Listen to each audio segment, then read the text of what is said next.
모든 일을 원망과 시비가 없이 하라. 이는 너희가 흠이 없고 순전하여 어그러지고 거스르는 세대 가운데서 하나님의 흠없는 자녀로 세상에서 그들 가운데 빛들로 나타내며 생명의 말씀을 밝혀 나의 다름질이 헛되지 아니하고 수고도 헛되지 아니하므로 그리스도의 날에 내가 자랑할 것이 있게 하려 함이라. 만일 너희 믿음의 재물과 섬김 위에 내가 나를 전제로 들을지라도 나는 기뻐하고 너희 무리와 함께 기뻐하리니 이와 같이 너희도 기뻐하고 나와 함께 기뻐하라. 오늘 말씀 제목은 착한 재물 이렇게 정해봤어요.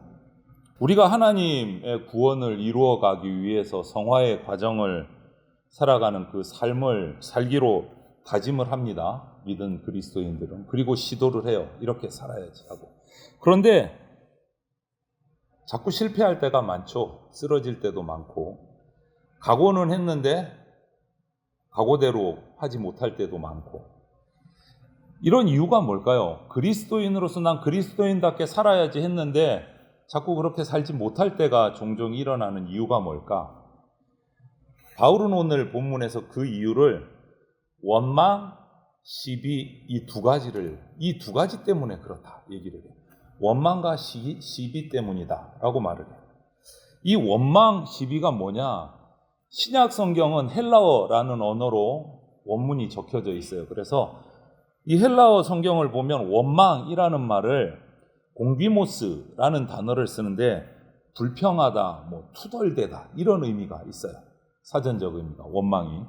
시비는 디아로기스모라는 말을 쓰는데 마음속에서 일어나는 의심하고 시비 걸고 싶은 이 상태를 시비라고, 의심하고 싶고 시비 걸고 싶고 이런 마음이 일어나는 것을 시비라고 말을 해요.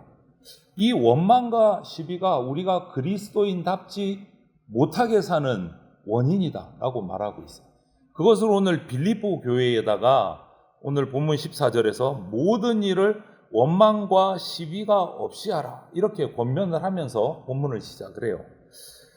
여러분, 어떤 정말 좋은 튼튼하고 아주 멋진 건강한 교회 공동체가, 믿음의 공동체가 큰 일, 주님을 위해서 위대한 일이 주어졌을 때는 정말 잘 움직입니다. 기가 막히게 움직여요. 그런데 가다가 뭔가 브레이크가 걸려갖고 일이 잘 안 풀린다. 교회의 일들이, 사역들이 정말 열심히 시작했는데 그 원인이 뭘까 하고 들여다보면은요, 놀랍게도 뭔가 큰 문제가 아니에요. 정말 사소한 일 하나 때문에 벌어지는 거예요.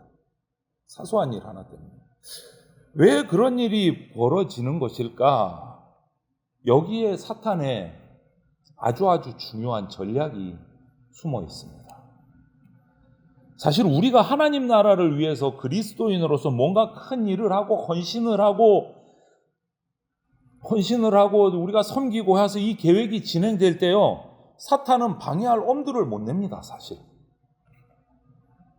그만큼 우리가 열정을 가지고 하나님의 말씀을 따라서 뭔가 해나갈 때나 사탄은 그냥 눈만 끔뻑거리지 도전을 못해요. 방해를 못해요. 왜?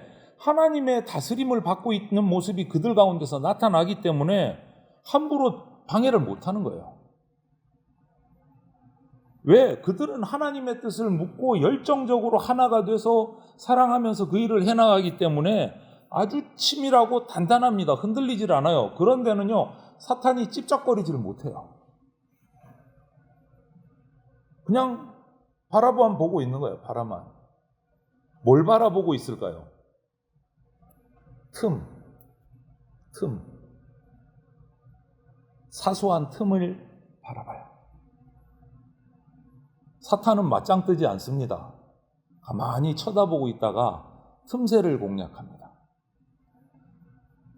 오히려 사탄은요, 우리 교회가, 우리 성도들이 하나로 뭉쳐서 정말 하나님을 위해서 대단한 일, 큰 일을 할 때는 가만히 있다가 그 일을 다 마치고 나서 와, 우리가 큰 일 끝냈다, 감사합니다, 아멘 하고 풀어질 그때를 기다려요. 와, 우리가 하나님을 위해서 대단한 일을 한 것 같아. 교만해지는 그때를 기다려요. 뜨거웠던 그 열정이 잠잠해지고 식어질 때를 기다려요. 그리고 그 틈새가 보일 때 사탄이 꼼수를 부리기 시작하는 거예요. 사탄이 하는 것은요, 아주 사소한 거를 합니다. 사소한 거. 그냥, 야, 열심히 했지? 근데 왜 아무도 칭찬 한마디 안 해주냐? 이 한마디로 모든 게 끝나요. 거기에 동조하는 순간 불평이 생기는 거예요. 불평이 생깁니다. 마음속에 작은 의심을 툭 던져줘요. 씨앗을. 여러분, 작은 원망이 더 크고 엄청난 중요한 사랑을, 희생을 무의미하게 만들어버려요. 이런 법칙은요, 세상뿐만 아니고 하나님의 일에도 똑같이 다 적용되는 거예요. 사탄이 그거를 이용하기 때문에. 바울은 이걸 너무 잘 알고 있었어요. 정말 자신의 일을 열정적으로 돕고 목숨을 걸고서는 자기를 도와주는 그 빌립보 교회를 위기 속으로 몰아넣을 수 있는 것은 외부에서 핍박하는 그런 환란이 아니고 빌립보 교회 안에 자체에서 일하는 원망, 시비 이것이라는 것을 오늘 교훈을 하는 거예요. 권면을 하고 충고를 하는 거예요. 아주 단호하게 얘기해요. 모든 일을 원망과 시비가 없이 하라. 그게 조그만 씨앗이라도 생기는 순간 그 단단하고 열정적이었던 빌립보 교회가 그냥 우수수수 무너질 수 있기 때문에. 여러분, 이스라엘의 역사를 봐도 그렇습니다. 이스라엘이 애굽에서 출애굽을 했어요. 모세를 통해서 정말 10가지 재앙, 이적을 일으켜 주시면서 엄청난 하나님의 이적들을 10가지나 보면서 애굽이 무너져 내리는 것을 보면서 그 큰 기적들을 경험을 하면서 출애굽을 했어요. 또 그것으로 끝났습니까? 앞거는 그 10재앙이 아니죠. 뒤에서 이제 뒤늦게 따라오는 애국 군대가 뒤에 따라오고 앞에는 큰 홍해가 가로막고 있는데 이거 어떻게 돌아가지도 못하고 이제 잡혀서 끌려갈 수밖에 없는데 모세의 지팡이를 내찢으시고 홍해를 가르시고 걸어서 건너고 뒤따라오던 애굽의 군사들은 홍해물이 합쳐지면서 수장당하는 이게 최고의 하이라이트죠. 출애굽에서. 압권이죠. 압권. 엄청난 경험을 한 거예요. 그들은 그래서 그 건넌 그 홍해가에서 소고를 치면서 춤을 추면서 하나님을 찬양했어요. 감격한 거예요. 얼마나 멋졌겠습니까? 기가 막히잖아요. 자기를 따라오던 그 강력한 애국 군대가 홍해물에 그냥 한 방에 다 수장돼 버렸어요. 완벽하게 출애굽한 거예요. 이 엄청난 감격을 누렸어요. 경험을 했어요. 그런데 그 뒤로 감격하고 꼴랑 3일 뒤에 불과 3일 뒤에 목마르다고 원망이 시작돼요. 그러니까 또 하나님께서는 엘림이라는 마라에서의 그 원망 뒤에 엘림이라는 오아시스를 준비하셔서 목마름을 다 해결해 주셨습니다. 그럼 해결될 줄 알았어요. 근데 그거 끝나고 나자 또 다른 원망이 또 튀어나와요. 배고프다 그러니까 만나도 주세요. 메추라기도 주세요. 그런데 이제 그것도 지겨워요. 애굽에서 먹던 고기가 먹고 싶어요. 또 원망이 시작. 여러분 보십시오. 먹고 마시는 문제는 하나님이 그들에게 이루어 주신 그 기적과 같은 그 출애굽 사건이나 홍해를 걸어서 걷는 사건에 비교하면 이거는 진짜 사소한 거예요. 진짜 사소한 거. 그런데 결국 이 사소한 것 때문에 이스라엘은 망하기 시작해요. 부스러지기 시작해요. 이 사소한 것 때문에. 엄청난 기적을 경험한 뒤에 그 사소한 것 때문에 무너져 내려요. 여러분, 이 원망과 시비라는 이 사소한 것의 위력은요, 엄청납니다. 이것을 우리는 간과해서는 안 됩니다.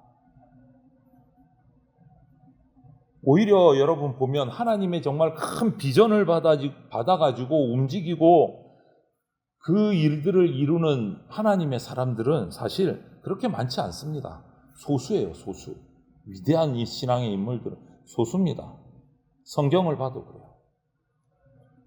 오히려 많은 구원의 역사들은요, 아주 사소한 일에서부터 망가져버려요. 여러분, 세상은 그런데 거기에 관심을 가지고 쳐다보고 있다라는 것을 우리는 잊지 말아야 돼요.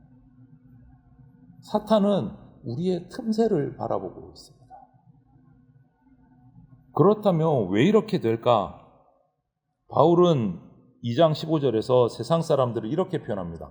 어그러지고 거스리는 세대. 이렇게 어그러지고 거스리는 세대다라고 표현을 해요. 세상은요, 우리 그리스도인을 삐딱하게 삐뚤어진 시각으로 바라봅니다. 교회 다니는 사람 긍정적으로 안 봐요. 삐딱하게 보지. 왜 그렇습니까? 그들에게는 이 진리가 뭔지를 명확히 알지 못하기 때문에 그렇게 볼 수밖에 없는 거예요. 왜? 자신이 진리이기 때문에. 자기에게 안 맞으면 다 삐딱하게 봐요. 그것이 진리를 깨닫지 못했기 때문에 나오는 반응들이에요. 하여간 세상은 우리를 삐딱하게 봐요. 부정적으로 봅니다. 아무리 큰 일을 해도 자기 이익을 기준으로 생각하기 때문에 그럴 수밖에 없는 거예요. 우리나라도 그런 한 장관이 있었어요. 아주 기독교를 못마땅하게 생각하고, 기독교가 제일 크고 종교단체를 못마땅하게 생각하던 한 국회의원이 있었어요. 그런데 장관이 됐어요. 이건 실제 얘기예요. 보건복지부 장관이 됐어요. 보건복지부 장관이 되니까 이제 그 내용들을 다 자기가 보고를 받아요. 우리나라의 어떤 복지 정책에 관한 것들, 시설에 관한 것들을 다 보고를 받는데, 가만히 보고를 받고 나서 보니까 여러 열악한 보건복지 그 섬기는 시설들이 60-70%가 기독교 단체에서 다 섬기고 있는 거예요. 그것도 나라의 지원은 반밖에 안 받고 반은 전부 다 기독교인들의 후원을 가지고 운영하고 있는 거예요. 60-70%가. 데이터가 나오니까 그걸 몰랐어. 복지부 장관이 되고 나서 그 데이터를 보니까 깜짝 놀란 거예요. 여기서 만약에 기독교가 이 모든 사역들을 내려놓으면 이것을 우리나라 정부가 감당할 수 있을까? 계산이 안 나오는 거예요. 이건 실제 사건입니다. 우리나라. 몇 년 안 됐어요. 실명을 거론 안 하지만 정치적인 얘기라서. 그 다음부터 기독교에 대해서 아예 싫다, 좋다 말을 안 해요. 그분이. 지금은 이제 정권이 바뀌어서 물러났지만. 여러분, 세상은 무조건 삐딱하게 봐요. 그런데 사람들은 자기와 관련해서 봐요. 아무리 교회가 기독교인들이, 그리스도인들이 위대한 일을 해도 그거를 몰라요. 원망하고 시비를 겁니다. 바로 이런 이유 때문에 우리가 그리스도인이 하나님의 놀라운 소명을 받고 일할 때는 그 위대한 일에 초점을 두면 안 되는 거예요. 그거는 그냥 하나님이 주신 섬김이에요. 우리를 나타내려는 게 아니에요. 거기서 뭔가 기대를 하면 안 된다는 거예요. 그러면 원망이 생기고 시비가 생겨요. 아니, 교회가 이렇게 큰 일을 하는데 나라가 우리를 안 알아줘? 이러면은 다 깨지는 거예요. 다 깨지는 거예요. 그 위대한 일을 이루기 위해서 사소한 일에 관심을 가져야 돼요. 이거 정말 힘든 일이에요. 쉽지 않습니다. 큰 일을 하지만 사소한 것에 중요함을 둬야 되는 거 쉽지 않죠. 그런데 우리가 하나님의 큰 구원 사역을 이루기 위해서는 그렇게 해야 됩니다. 그렇게 해야 됩니다. 그래야 세상이 비로소 하나님을 보게 되고 진리의 말씀을 깨닫게 돼요. 그렇게 해야. 빌립보서 2장 15절 말씀을 표준 세번역이라는 현대어 번역으로 보면 이렇게 됩니다. 제가 읽어드릴게요. 그리하여 여러분은 흠이 없고 순결해져서 구부러지고 뒤틀린 세대 가운데서 하나님의 흠 없는 자녀가 되어야 합니다. 그리하면 여러분은 이 세상에서 별처럼 빛날 것입니다. 라고 15절을 이렇게 현대어로 번역을 했어요. 여러분, 우리가 하나님을 위해서 일할 때 정말 큰일, 엄청난 희생과 헌신을 할 때가 있습니다. 해야 됩니다. 그런데 어떻게 해야 되느냐? 빚도 없이 이름도 없이 그 수고를, 섬김을 감당해야 됩니다. 그것이 세상과 다른 점이에요. 눈에 보이지 않는 선한 일들을 해야 돼요. 아주 작은 일, 사람들과 아주 사소한 인간관계에서 실패하게 될 수 있다라는 거예요. 사소해 보이는 배려함, 거기서 실패가 일어날 수 있다라는 거예요. 그런데 우리는 대체적으로 우리 사람들은 별로 중요하게 여기지를 않아요. 사소한 거는 그냥 넘어가요. 큰 것만 보고. 행동하는 이유가 있죠. 별 의미가 없고 사소한 거는 쓸데없어 보이고 무익해 보이니까 그냥 대충. 그런데 바로 그때 우리가 가지고 있는 헌신은 잘난 척이 되고 쓸모없는 우월감이 되어버려요. 그것을 놓칩니다. 그래서 오늘 금방 15절 말씀처럼 별처럼 빛나는 선한 영향력을 우리가 계속해서 흘려보내기 위해서는 우리는 당연히 작은 일에도 헌신해야 되고 작은 일에도 선한 영향력을 흘려보내야 됩니다. 오히려 작은 일에 성공해야 돼요. 작은 일에. 그래서 바울은 원망과 시비가 없도록 하라 한 거예요. 이것이 정말 중요합니다. 그렇다면 우리가 왜 이렇게 행동을 해야 되나? 이렇게 행동하지 않으면 우리가 하나님께로 받은 위대한 복음이, 우리가 그 복음을 전하기 위해서 행하는 수많은 헌신과 섬김들이, 또 주님이 우리를 통해서 이루고자 기대하시는 그 구원 사역이 방해받고 무의미하게 사라져버릴 수 있기 때문에. 세상에서 그들 가운데 빛들로 나타내며 생명의 말씀을 밝혀 나의 다름질이 헛되지 아니하고 수고도 헛되지 아니하므로 그리스도의 날에 내가 자랑할 것이 있게 하려 함이라. 15절 16절 말씀. 우리가 수없이 아름다운 일을 해도 언제든지 사소하고 작은 것 때문에 무너질 수 있다. 이것을 기억하셔야 돼요. 이것을 우리가 행해야 우리의 수고도 헛되지 않고 예수 그리스도의 날에 우리에게 자랑할 것입니다. 여러분 한번 예를 들어서 상상을 해보십시오. 맛있는 싱싱한 토마토를 갈아서 과일 주스, 아주 생주스를 아주 맛있게 만들어서 오신 손님에게 탁 내드리려고 예쁜 유리컵에다가 탁 주스를 담았어요. 쟁반에 담아서 나가는데 날아다니던 똥파리 한 마리가 거기에 폭 빠졌다고 생각해 보세요. 누군가 대접할 수 있습니까? 그 주스를. 못하는 거예요. 할 수가 없어요. 그동안 그 토마토를 가지고 주스를 만들기 위해 했던 모든 과정의 수고가 이 보잘것없는 파리 한 마리 때문에 헛수고가 되는 거예요. 그러므로 우리는 우리 삶, 헌신을 헛되게 만드는 작고 보잘것없지만 날아다니는 이 똥파리처럼 이것들을 우습게 여기면 안 된다. 주의해야 돼요. 작은 관계, 작은 만남도 소홀히 해서는 안 된다.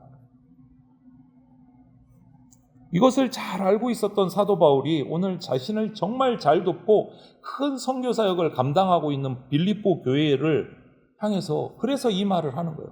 너무너무나 열정적으로 큰 일을 감당하는 그 교회가 사소한 것 하나 때문에 엉망이 되면 안 되니까, 헛수고가 되면 안 되니까, 그 구원이 온전해져야 되니까. 그래서 그들에게 바울이 대하는 모습을 빌립보서를 통해서 보면 자신을 드러내지 않아요. 바울은 숨어있는 작은 일에 초점을 맞춰서 이야기합니다. 열심을 다해서 자기 몸을 목숨까지 제물로 바쳐가면서 빌립보 교회에게 헌신하고 했고, 빌립보 교회도 그것을 담아서 목숨을 바쳐서 바울의 선교 사역에 동참하고 있고, 그런데 이런 것들을 드러내지 않고 작은 일에 헌신을 말하면서 즐거워요. 작은 일. 17절, 18절에 이렇게 말씀합니다. 만일 너희 믿음의 제물과 섬김 위에 내가 나를 전제로 드릴지라도 나는 기뻐하고 너희 무리와 함께 기뻐하리니 이와 같이 너희도 기뻐하고 나와 함께 기뻐하라. 나를 전제로 드릴지라도, 여기서 전제라는 것은요, 구약 제사 가운데 나타나는 용어인데요. 전제. 하나님께 제사를 드릴 때 구약 시대 이스라엘 백성이 제단 위에 제물을 다 준비를 해서 올려놓고 이제 불로 태우기 전에 마지막으로 제단 위와 그 주위에 포도주를 쫙 뿌립니다. 이거를 전제라 그래요. 이거를 전제라 그래요. 그리고 본격적으로 불을 태워서 제사를 드려요.